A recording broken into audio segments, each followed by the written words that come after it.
Salut à tous, alors pour aujourd'hui, pour ce nouveau question-réponse, là ça y est, j'ai retrouvé ma voix parce que là j'ai plus de voix, j'avais attrapé une mauvaise grippe.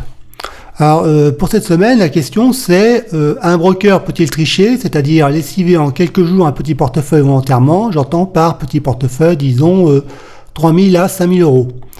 Alors tout à fait, un broker peut te lessiver. Parce qu'il y a énormément de courtiers véreux qui sont malheureusement font de la pub marketing avec une belle secrétaire, avec un grand sourire qui vont te faire croire que le trading c'est facile, que vous allez gagner de l'argent facilement sans trop vous fatiguer et en un temps record.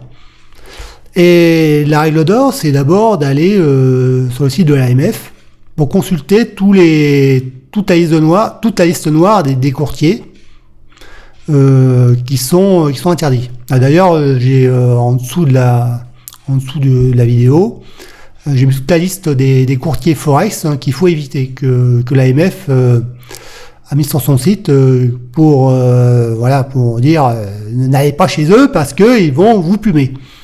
Ils cherchent des pigeons à plumer. Donc la première chose à faire, c'est de se renseigner de trouver des courtiers qui ont bonne réputation.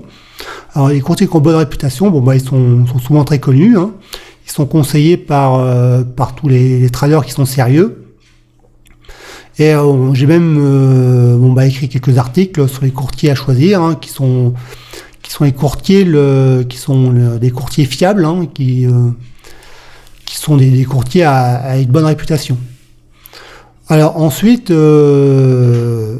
maintenant ça dépend comment vous placez vos ordres.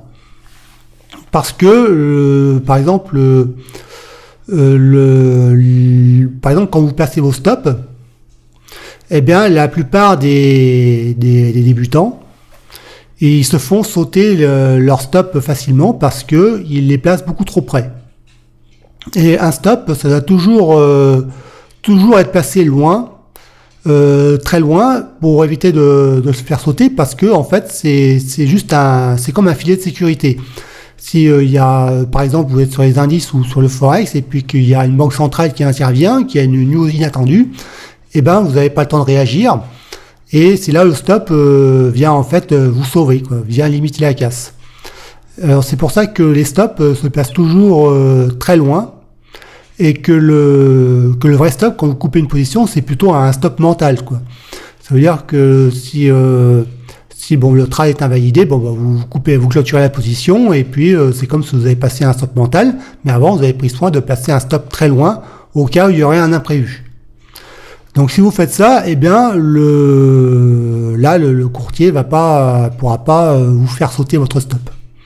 Alors que le problème, c'est que la plupart des traders particuliers, eux, ils placent leur stop trop près, ou alors ils placent des achats stop sur des points clés, où la plupart du temps les courtiers savent vous placer vos ordres d'achat.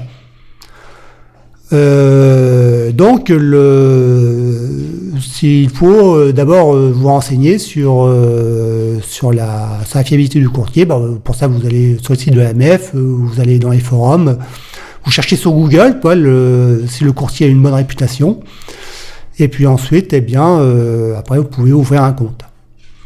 Voilà, c'était tout pour cette question-réponse, et puis je vous dis à la semaine prochaine. Salut!